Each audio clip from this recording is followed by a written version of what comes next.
PSG Fan TV, bonsoir à tous, bonsoir Joe. Bonsoir à tous, bonsoir Onip. Alors 25e journée, c'était en déplacement face à Rennes. On s'attendait à une petite rotation de la part de Luis Enrique et on voit que tout de même, ils ont maintenu cette invincibilité. Oui, exactement. Il a fait un petit peu tourner ce soir. Ça ne l'a pas empêché quand même de faire rentrer les titulaires. C'est très intéressant parce qu'Enrique, il est toujours dans cette gestion entre préserver son groupe et leur permettre de conserver du rythme. Là, tu avais quand même un petit peu moins de jours pour pouvoir récupérer et force est de constater qu'il a fait une rotation encore aujourd'hui intelligente.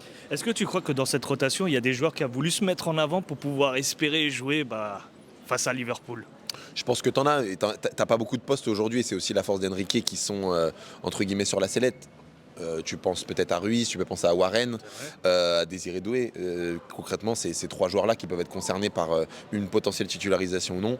Gvara, encore ce soir, a marqué les points qu'il devait marquer pour une potentielle titularisation. On a pu voir les titulaires et aussi ceux qui sont dans cette rotation. Est-ce que quand tu fais une différence, est-ce que tu y vois une différence de niveau entre ceux qui sont sur le banc et les titulaires ? Oui, et puis d'ailleurs ça se voit, hein. C'est-à-dire il y a 2-1 au moment où tous nos titulaires rentrent, à la fin il y a 4-1 et encore il aurait pu avoir plus de buts. L'intensité est encore plus importante. Ta question est intéressante parce qu'il faut voir qu'au début du match, à un moment on avait même 90% de possession, donc on voit que tous nos acteurs sont concernés par cette possession. Par contre, cette capacité à mettre un contre-pressing aussi important, c'est vraiment nos titulaires qui sont les meilleurs dans cet exercice-là et qui peuvent vraiment tuer l'adversaire. Donc tu vois quand même cette différence. Alors petit point forcément sur le match à venir, le match important que tout le monde attend, le déplacement à Anfield. Concrètement, on en a beaucoup parlé. Est-ce qu'il y a espoir ? Moi je pense sincèrement qu'il y a espoir. Beaucoup parlent de l'ambiance dans le field. Ce n'est qu'un petit prono, mais je vais mouiller. Je pense qu'il y aura peut-être un petit peu de flottement dans les 5-10 premières minutes parce qu'on n'est pas dans notre stade et que ça peut être un stade impressionnant.